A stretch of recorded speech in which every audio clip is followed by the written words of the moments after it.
Hello students, today we are going to solve those questions which were asked in JEE Mains January 2020, and we will learn the quickest ways to solve the questions so that we can save our time in our examination. Okay. So our first question is, area of the region enclosed by the circle x square plus y square is equal to 2, which is not common to the region bounded by the parabola y square is equal to x and the line y is equal to x is. इस question को हमें solve करने के लिए पहले हमें graph plot करना होगा और यहाँ पर आप देख सकते हो सबसे पहले हम सर्कल को प्लॉट करेंगे। सर्कल की इक्वेशन से पता चल रहा है कि ये जो सर्कल है वो सेंटर 0,0 इसका सेंटर है और इसका जो रेडियस है वो √2 है। ओके, क्योंकि आप इसको जब एक्सप्रेस करोगे इसकी स्टैंडर्ड इक्वेशन में तो ये इस तरह से आएगा, तो इसका जो रेडियस होगा वो √2 होगा। तो इस तरह से हम क्या करेंगे, इस सर्कल को हम ड्रॉ कर लेंगे। ठीक है, तो इसका मतलब क्या है, ये 0,0 है और ये क्या है √2, 0। ठीक है, अब देखो सेकंड है हमारा, हम पैराबोला को प्लॉट करने से पहले हम लाइन को यहाँ पे प्लॉट करेंगे। तो यहाँ पर देखो आप, लाइन जो है वो y is equal to x है, तो ये इस तरह से जाएगी क्योंकि ये सेंटर से जानी है। ठीक है, अब हमको पैराबोला को प्लॉट करने से पहले हमें ये जानना जरूरी है कि ये पैराबोला इस लाइन ऑफ इंटरसेक्शन से पास हो रहा है कि नहीं। उसके लिए हमें इस पॉइंट ऑफ इंटरसेक्शन को फाइंड करना पड़ेगा। तो उसके लिए हम क्या करेंगे, पहले इन दोनों को सॉल्व करेंगे। तो सर्कल और लाइन को सॉल्व करते हैं। तो y is equal to x पुट करने पर आप देखो क्या होगा, x square plus x square is equal to 2 आ जाएगा और इसको सिंप्लीफाई करेंगे तो 2x square is equal to 2 यानी कि x square is equal to 1, x equals to ±1 आ जाएगा। इसका मतलब x की दो वैल्यूज हैं जिस पर y लाइन जो है वो सर्कल को कट कर रही है। तो एक है +1 और दूसरी है -1। तो ठीक है, अब यहाँ पे y की वैल्यू निकालने के लिए देखो क्या करोगे, तो क्योंकि x और y दोनों बराबर हैं तो यहाँ पर क्या हो जाएगा, y की वैल्यू भी -1 हो जाएगी और यहाँ पर x की वैल्यू भी क्या हो जाएगी, 1 हो जाएगी। तो इस तरह से हमने इन दोनों के इंटरसेक्शन पॉइंट्स को निकाल दिया है। अब हमको क्या करना है, अब हमको चेक करना है कि ये पैराबोला किस पॉइंट से पास हो रहा है। तो तो यहाँ पे आप जानते हो कि y square is equal to x parabola जो होता है वो इस तरह से ड्रॉ होता है। ठीक है, लाइक दिस। ठीक है, अभी मैं इसको बना नहीं रही हूँ क्योंकि मुझे ये नहीं पता है कि वो इस पॉइंट से पास हो रहा है कि नहीं हो रहा है। उसके लिए हम क्या करेंगे, हम चेक करेंगे कि ये 1.1,1 से पास होगा या नहीं होगा। तो इस पॉइंट को सिंपली क्या करना है, सॉल्व करने की कोई जरूरत नहीं है, इस पॉइंट को इस पैराबोला की इक्वेशन में पुट करो। तो यहाँ पे आप देखो क्या हो रहा है, y इक्वल्स टू 1 पुट करोगे 1 स्क्वायर और x इक्वल्स टू 1 पुट करोगे तो 1। तो ये देखो वैलिड है ना, 1 इज इक्वल टू 1 होता है ना। इसका मतलब क्या है कि ये पॉइंट जो है वो इसको सेटिस्फाई कर रहा है। तो सेटिस्फाई करने का मतलब ये है कि ये जो पैराबोला है वो 1,1 से पास हो रहा है। ठीक है, अब हम क्या करेंगे, इसको ऐसे ड्रॉ कर लेंगे। ठीक, ये बन गया हमारा ग्राफ। अब हमको फाइंड करना था area of the region enclosed by the circle, जो कि कॉमन नहीं है पैराबोला और लाइन के लिए। ठीक है, तो अब देखो कॉमन कौन सा रीजन है, ये वाला पैराबोला और लाइन का जो कॉमन रीजन है वो ये है। तो हमें नॉन कॉमन रीजन को फाइंड करना है, इसका मतलब जो रिमेनिंग रीजन है उसको फाइंड करना है। तो हम क्या करेंगे, ये मत करना कि इसको अलग अलग करके फाइंड करो, इन सेक्शंस को कुछ नहीं करना है, इस छोटे वाले कॉमन सेक्शन का एरिया फाइंड करो और सिंपली जो total area of the circle है उससे माइनस कर देना है। ठीक है, अब एरिया ऑफ द सर्कल का फॉर्मूला तो पता ही है 2। अब हम डेफिनेट इंटीग्रेशन का यूज करके इसका एरिया फाइंड करेंगे। तो यहाँ पे देखो इस शेडेड एरिया कैसे फाइंड करेंगे, तो यहाँ पे देखो हम शेडेड एरिया को कैसे कैलकुलेट करेंगे। तो ये देखो यहाँ पर पैराबोला का जो एरिया हम इतना निकाल देंगे, यहाँ से लेकर यहाँ तक इक्वेशन से इतना एरिया निकाल देंगे। ठीक है, उसमें से हम ये लाइन का जो एरिया है, ये जो अनशेडेड आपको दिख रहा है, इसको हम माइनस कर देंगे तो हम इतना एरिया हमें मिल जाएगा। ठीक है, तो देखो हम क्या करेंगे, यहाँ पर सिंपली 0 से 1 तक हमारी लिमिट है। अब पैराबोला की इक्वेशन क्या है, y square is equal to x, तो y की वैल्यू कितनी हो जाएगी, √x। ठीक है, dx माइनस ये जो लाइन कितना एरिया ट्रेस आउट कर रही है x एक्सिस से, तो इसको आप इंटीग्रेशन लगाने की जरूरत नहीं है। इसमें आप सिंपली क्या करोगे, half into base into height लगाओगे क्योंकि ये सिंपली एक ट्राइंगल है। बेस कितना हो जाएगा, बेस ये डिस्टेंस कितनी है, तो ये देखो 1 है, x पे 1 वैल्यू है तो 1 हो जाएगा, और हाइट कितनी है वो भी 1 है। ठीक है, अब हम इसको सॉल्व कर लेंगे। देखो रूट x का जो इंटीग्रेशन होता है वो x की पावर 3/2 अपॉन 3/2 होता है, 0 से 1, और ये हो जाएगा 1/2।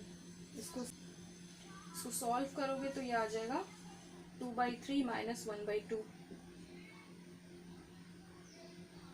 तो इसको सिंप्लीफाई करने पर आ जाएगा 1/6। ठीक है, तो इसका मतलब शेडेड एरिया कितना है, 1/6 स्क्वायर यूनिट्स है। तो यहाँ पे रिक्वायर्ड एरिया कितना हो जाएगा, सर्कल का एरिया माइनस ये शेडेड एरिया। सर्कल का एरिया कितना है, πr² माइनस 1/6। रेडियस कितना है यहाँ पर, √2 का स्क्वायर यानी कि 2 हो जाएगा, तो 2π minus 1/6 square units is the required area. ठीक है, सेकेंड क्वेश्चन पे आते हैं। यहाँ पे देखो gx equals to x² plus x minus 1 दिया हुआ है, गॉफ x दिया हुआ है 4x² माइनस 10x प्लस 5। हमें फाइंड करना है f 5/4। ठीक है, तो उसके लिए हम क्या करेंगे, इन दोनों का यूज करके उसको फाइंड करेंगे। तो गॉफ आप जानते हो क्या होता है, function of g over f। ठीक है, तो यहाँ पे आप इसको लिख सकते हो ऐसे। ठीक है, अब हमें फाइंड करना है f 5/4, तो हम इसको 5/4 ले लेंगे, x की जगह पे क्या कर देंगे 5/4। ठीक है, तो यहाँ भी हो जाएगा क्या f 5/4। अब g का फंक्शन लगाना है इस पर, तो क्या करोगे आप, ठीक है ये करोगे।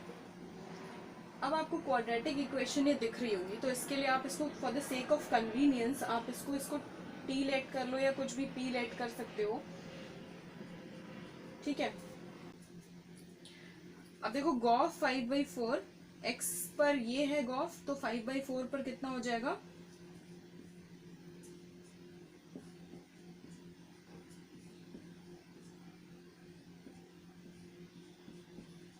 ठीक। अब इसको सिंप्लीफाई करेंगे तो कितना आ जाएगा,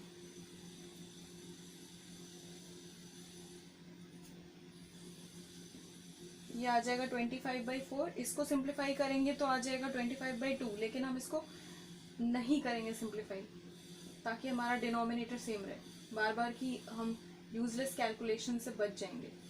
अब देखो ये यहाँ पर 1 है माइनस का, तो ये इधर आएगा तो +1 हो जाएगा, 6 हो जाएगा। तो हमको जो इक्वेशन ऑब्टेन होगी वो ये होगी। ठीक है, अब आप इसको सॉल्व करोगे तो ये कितना हो जाएगा, -1/4 t² प्लस t। ठीक है,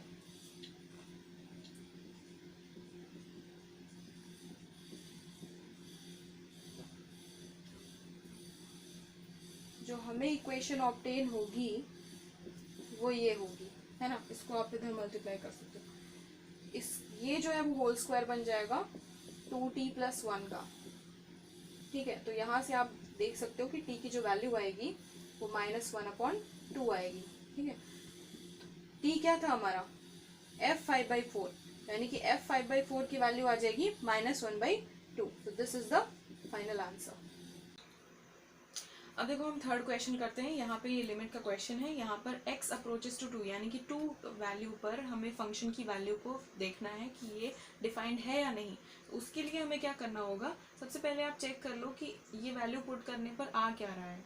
ठीक है, तो जब आप यहाँ पे चेक करोगे, मैं रफली इसको दिखा रही हूँ, 3⁻² प्लस 3⁻² - 1 दैट इज 1 -12 अपॉन 3⁻²/2 यानी कि -1 हो जाएगा, और 3⁻1 माइनस,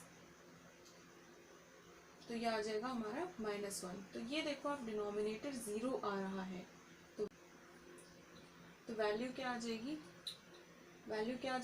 वैल्यू इनफाइनाइट आ जाएगी। ठीक है, तो अब हम क्या करेंगे, इस फंक्शन को सिंप्लीफाई करेंगे।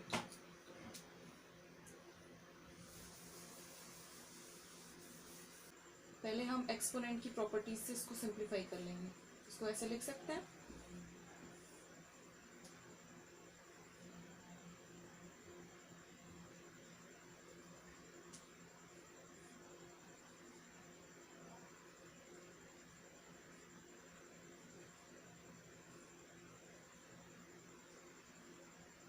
ठीक है, अब हमने इसको इस तरह से लिख लिया है, सारी पावर्स को हमने अलग अलग कर लिया है, पॉजिटिव में कन्वर्ट कर लिया है। अब देखो इस फंक्शन को और भी ज़्यादा सिंपल करने के लिए हम क्या करेंगे, 3x/2 को t लेट कर लेंगे। ठीक है, तो यहाँ पे देखो जब फंक्शन x के टर्म्स में था तो 2 पर वैल्यू फाइंड करनी थी, अब फंक्शन t के टर्म्स में होगा तो किस पर वैल्यू फाइंड करनी होगी, तो यहाँ पर आप x की जगह पे 2 पुट कर दो, तो 2/2 यानी कि 1, यानी कि t अप्रोचेस टू 3 पर वैल्यू अब हमें लिमिट की फाइंड करनी पड़ेगी। ठीक है, तो ये हो जाएगा, देखो x/2, 3 की पावर x/2 को हमने t लेट किया है, तो 3 की पावर x क्या हो जाएगा, t², और ये कितना हो जाएगा t²/3, और ये कितना हो जाएगा,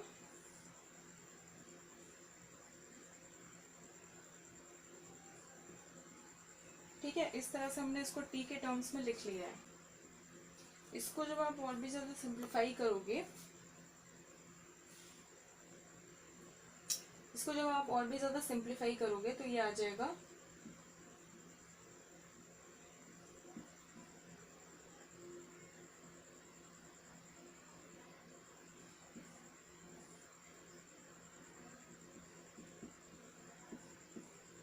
ठीक है।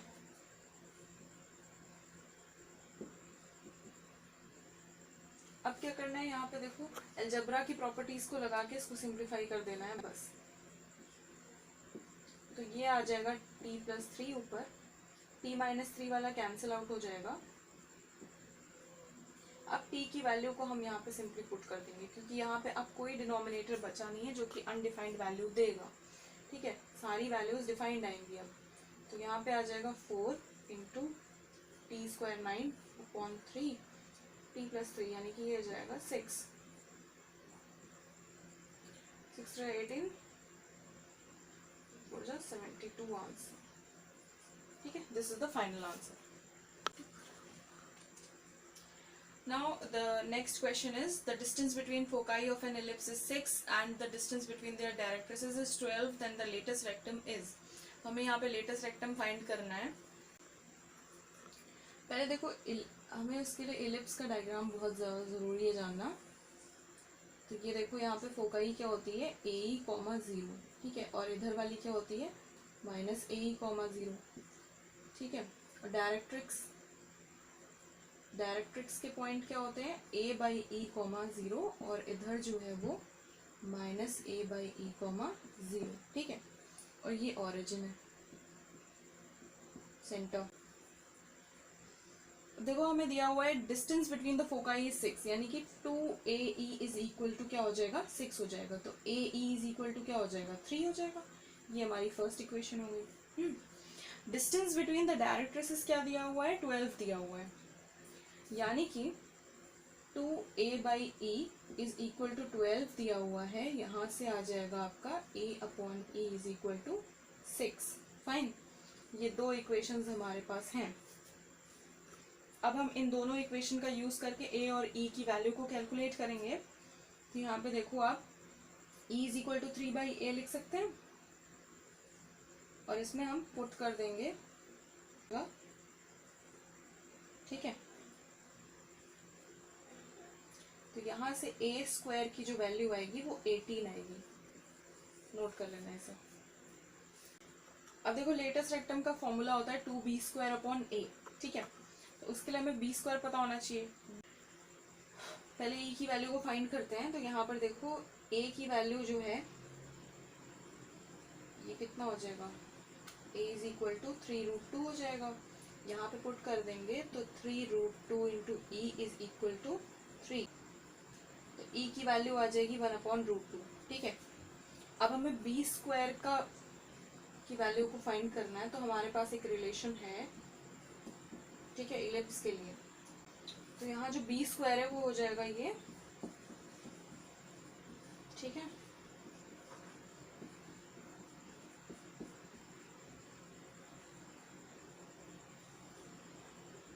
तो B की वैल्यू आ जाएगी, B² आ जाएगा 9, ठीक है। अब दोनों ही वैल्यूज हमारे पास हैं। अब इस पे हम पुट कर देंगे सिंपली। तो इसको जब आप सिंप्लीफाई करोगे तो आपको मिल जाएगा 3√2 सॉल्व करने पर, और यही हमारा आंसर है। ठीक है, अब देखो नेक्स्ट क्वेश्चन है, if y is equal to y x is the solution of the given differential equation and y0 is equal to 0, then find the value of y1। ठीक है, हमें सबसे पहले डिफरेंशियल इक्वेशन का सॉल्यूशन फाइंड करना पड़ेगा। अब हम इसको सॉल्व करेंगे।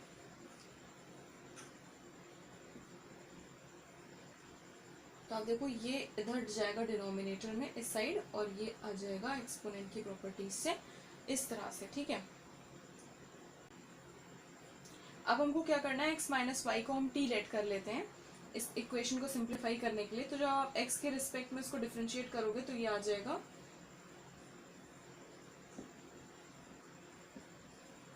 ठीक है। अब हम dy बाई डी एक्स को रिप्लेस करेंगे dt बाई डी एक्स से।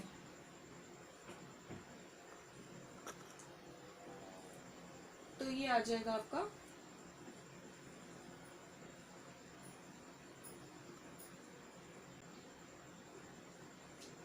अब हम इसे इंटीग्रेट करके इसको सॉल्यूशन निकालेंगे।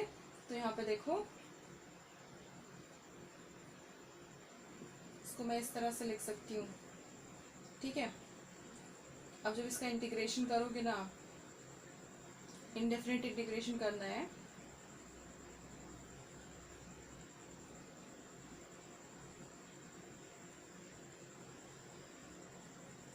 ठीक, ये इक्वेशन हमें ऑब्टेन हुई है। अब देखो t के टर्म्स में इक्वेशन आ चुकी है। अब हम t को रिप्लेस कर देंगे x माइनस वाई से। तो यहाँ पे देखो आप क्या आ जाएगा,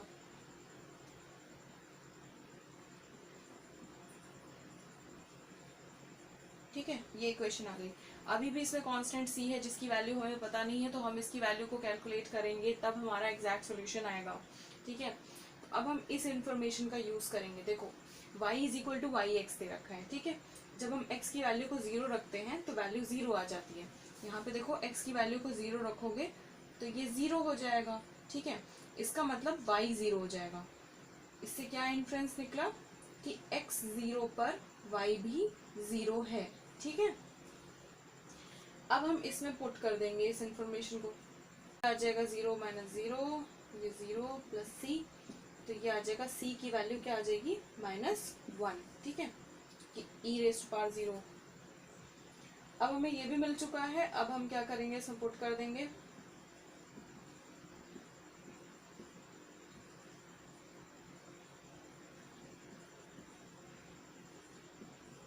तो इक्वेशन जो सिंप्लीफाई होकर के आएगी वो ये आ जाएगी। ठीक, हमारे पास इक्वेशन का सॉल्यूशन आ चुका है। अब हमको जो पूछा गया है वो निकालना है। तो y1 निकाल देंगे हम यहाँ से। x की वैल्यू को सिंपली आप पुट करो 1, तो y की वैल्यू को फाइंड करना है।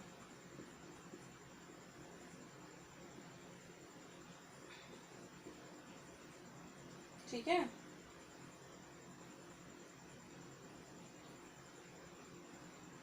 ये आ गया।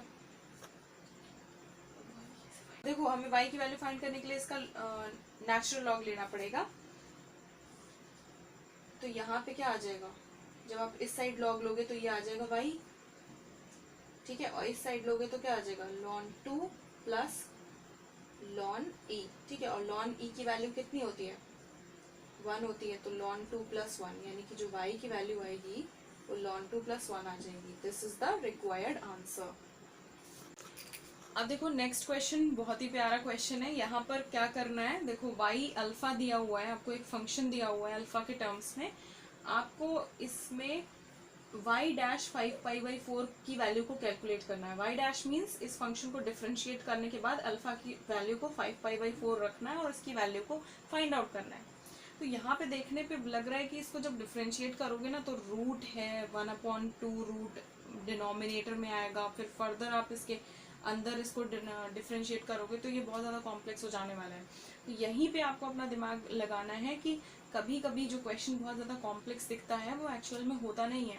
इससे पहले इसको डिफरेंशिएट करने से पहले आप इसको सिंप्लीफाई करने की कोशिश करो। ठीक है, क्वेश्चन बहुत ही ईजी होता है एक्चुअल में, दिखता नहीं है बस। तो यहाँ पे हम इसको सिंप्लीफाई करेंगे।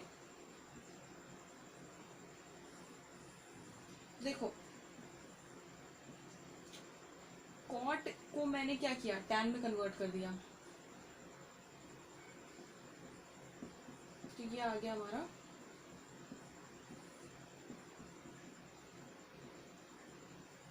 इसको मैं क्या लिख देती हूँ सिंपली कॉसेक स्क्वायर अल्फा। ठीक है, अभी लिखा रहने दो इसे, बाद में देखा जाएगा क्या करना है। अब देखो यहाँ पे tan स्क्वायर अल्फा प्लस 1 हो जाएगा और डिनोमिनेटर में tan अल्फा हो जाएगा।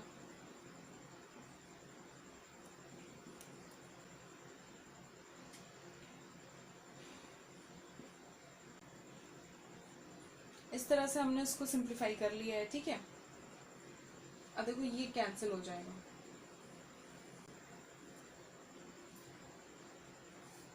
अब ये कैंसिल हो गया, तो ये आ गया मेरा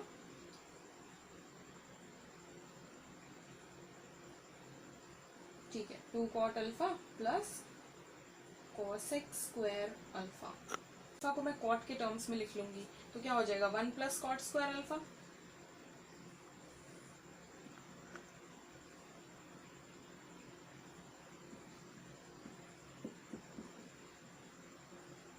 ठीक है, अब देखो यहाँ पे क्या है,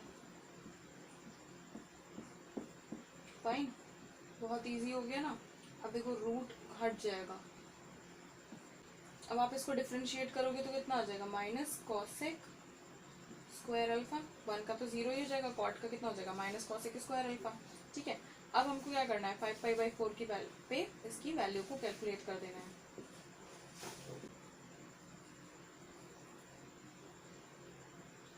अब देखो यहाँ पर 5π/4 हो जाएगा, तो 5π/4 को हम क्या लिख सकते हैं 5 सॉरी इट वाज 5π/6। ओके,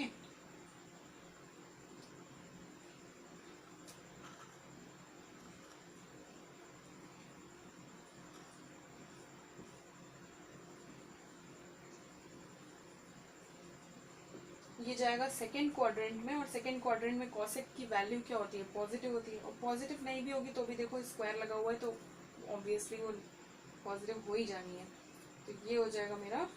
ठीक है, अब देखो इस पर जो वैल्यू आएगी कॉसेक 5/6, तो ये आ जाएगी 2 और 2 का स्क्वायर हो जाएगा 4 और -4 आ जाएगा आपका आंसर। ठीक है, अब देखो नेक्स्ट क्वेश्चन पे आते हैं। नेक्स्ट क्वेश्चन है the real part of z-1/2z plus i is equal to 1 where z is equal to x plus iy then the point x, y lies on। ठीक है, 4 ऑप्शंस दिए हुए हैं कर्व के, आपको पता करना है कि x, y जो है पॉइंट वो किस कर्व पर लाई करेगा। ठीक है, उसके लिए हमें क्या करना पड़ेगा, इस जो ये दे रखा है ना पूरा इमेजिनरी नंबर, ठीक है कॉम्प्लेक्स नंबर, इसका रियल पार्ट पहले फाइंड करना पड़ेगा। रियल पार्ट को फाइंड करोगे तब उसको 1 के इक्वेट करोगे। ठीक है, डायरेक्टली मत इक्वेट कर देना, ये रियल पार्ट 1 के बराबर है, पूरा 1 के बराबर नहीं है। ठीक है, हो भी नहीं सकता क्योंकि ये क्या है कॉम्प्लेक्स नंबर है। तो यहाँ पे हम क्या करेंगे, इसका रियल पार्ट पहले फाइंड करेंगे, उसके बाद हम इसको सिंप्लीफाई करेंगे और देखेंगे कि कौन सी इक्वेशन हमें मिल रही है। ठीक है, फिर हमारा ऑप्शन जो है हमें मिल जाएगा। देखो कॉम्प्लेक्स नंबर को मैंने एक्स वाई के टर्म्स में लिख लिया है, अब हम क्या करेंगे तो सिंप्लीफाई करेंगे।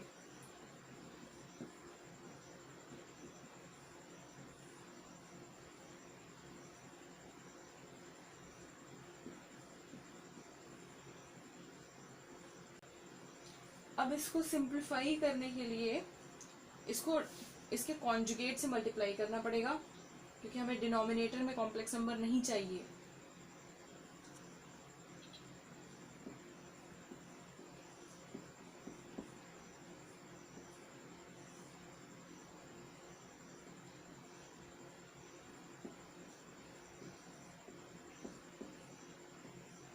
ये इसका कॉन्जुगेट मैंने ऊपर नीचे इससे मल्टीप्लाई कर दिया है। अब देखो हमें केवल रियल पार्ट चाहिए, तो हम उन्हीं नंबर्स को मल्टीप्लाई करेंगे जो रियल पार्ट देंगे। चाहे तो हम इन दोनों को पूरा मल्टीप्लाई कर सकते हैं। ठीक है, आंसर वही आएगा, कैलकुलेशन लेकिन लंबी हो जाएगी, हमें टाइम वेस्ट नहीं करना है। तो यहाँ पे देखो जब इस पार्ट को रियल पार्ट को इस से मल्टीप्लाई करोगे तो आपका रियल नंबर आएगा, इसको इससे करोगे तो आई के टर्म्स में आएगा यानी कि इमेजिनरी दे देगा, इसको इससे करोगे तो भी इमेजिनरी देगा, तो इसको इससे करोगे तो क्या दे देगा, आई स्क्वायर हो जाएगा और ये भी रियल दे देगा। तो हमें केवल रियल वाले ही लिखने हैं। तो यहाँ पे मैं इक्वल्स टू का साइन हटा दे रही हूँ क्योंकि वो इक्वल नहीं होगी इक्वेशन, क्योंकि मैं केवल रियल पार्ट लिख रही हूँ। ठीक है, तो जो रियल पार्ट देगा वो x माइनस 1 इंटू 2x। ठीक है, ये आ जाएगा एक, और दूसरा जो आएगा वो आपका ये आएगा आई स्क्वायर वाई। ठीक है, आई स्क्वायर को मैंने -1 से रिप्लेस कर दिया तो ये आ जाएगा आपका ये। तो न्यूमरेटर का रियल पार्ट आ चुका है।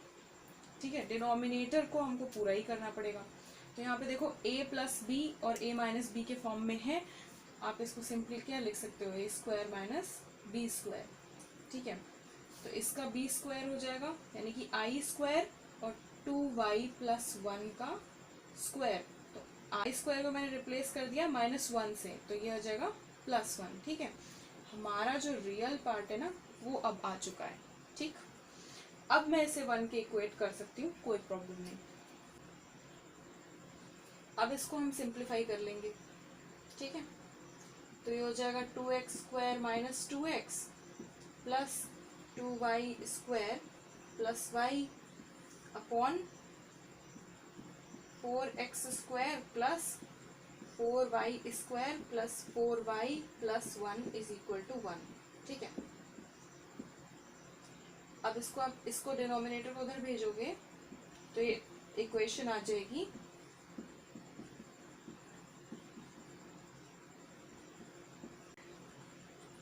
अब इसको और भी ज्यादा सिंप्लीफाई कर देंगे, ये आ गई इक्वेशन। अब देखो यहाँ पे दो ऑप्शन आपके स्ट्रेट लाइन के हैं, ऑप्शन से एलिमिनेट कर दो। ठीक है, दो ऑप्शन आपके सर्कल के हैं, तो सिंपल सी बात है कि ये सर्कल की ही इक्वेशन होने वाली है। सर्कल की इक्वेशन हमने कैसे पता किया सर्कल की है, क्योंकि देखो जब भी एक्स स्क्वायर और वाई स्क्वायर के कोफिशिएंट्स बराबर होते हैं, ठीक है, और एक्स वाई वाला कोफिशिएंट नहीं होता है, मतलब एक्स वाई टर्म होता ही नहीं है, तो इक्वेशन वो सर्कल की होती है। ठीक है, अब हम इसको सिंप्लीफाई करेंगे क्योंकि दो ऑप्शंस दे रखे हैं सर्कल के। अब कौन सा वाला है सही, इसके लिए हमें और भी ज्यादा सिंप्लीफाई करना पड़ेगा। अब देखो सिंप्लीफाई करने पर यानी कि जो कोफिशिएंट है उसको 1 बनाना है, हमने 2 से डिवाइड कर दिया पूरी इक्वेशन को। अब हम चेक कर लेंगे ऑप्शंस को। ठीक है, तो यहाँ पे डायमीटर दिया हुआ है सर्कल्स का। ठीक है, ऑप्शंस में तो हमको पहले क्या करना है, रेडियस फाइंड कर लेना है। अब हमको एफ और जी की वैल्यू को फाइंड करना है, तो उसके लिए हम क्या करेंगे, ये जो इक्वेशन है उसको अपनी जनरल इक्वेशन से कंपेयर करना पड़ेगा। फाइन, तो यहाँ पे आप देखो जो जनरल इक्वेशन होती है उसमें 2gx रहता है टर्म। ठीक है, तो 2gx है और यहाँ पे कोफिशिएंट कितना है, 1 है, तो g की वैल्यू कितनी हो जाएगी, 1/2। तो ये स्क्वायर होगा तो 1/4 हो जाएगा। और y और f क्या होता है स्टैंडर्ड इक्वेशन में, 2fy होता है। ठीक है, तो यहाँ पे देखो f की वैल्यू कितनी हो जाएगी, 3/4 जब आप कंपेयर करोगे, 3/4 यानी कि 9/16। और c क्या होता है, जो कांस्टेंट टर्म होता है वो c होता है। इसको सॉल्व करो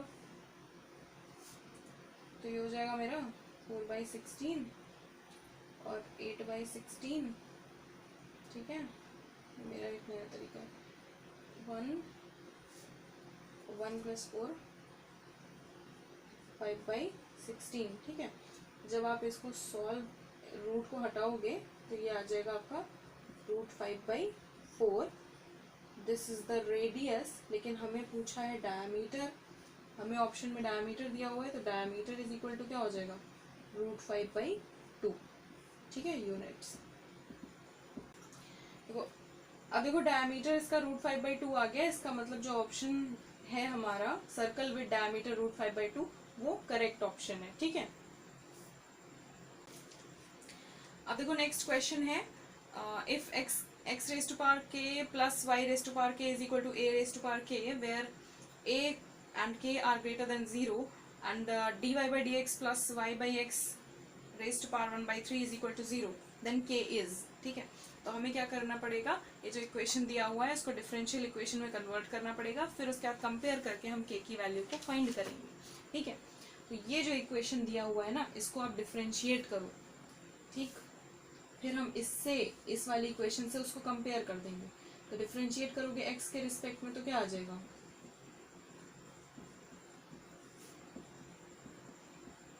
a तो कांस्टेंट है तो 0 हो जाएगा, और ये डिवाइड बाई डी एक्स हो जाएगा, ठीक है।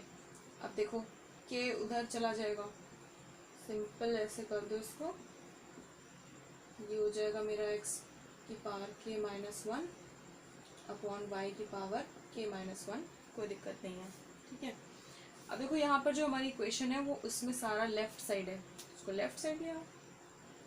जब आप लेफ्ट साइड लेके आओगे तो ये जो नेगेटिव साइन है वो पॉजिटिव में चेंज हो जाएगा, ये इक्वेशन आ जाएगी इस तरह से, ठीक है। बहुत ही इजी इक्वेशन है ये। D y by d x equal to क्या हो जाएगा, एक्स अपॉन वाई की पावर होल पावर कितनी हो जाएगी, के माइनस 1, सॉरी ये प्लस, ठीक है। अब देखो यहाँ पर y बाई एक्स दिया हुआ है, तो क्या करो, इसको रेसिप्रोकल कर दो, पावर क्या हो जाएगी, चेंज हो जाएगी।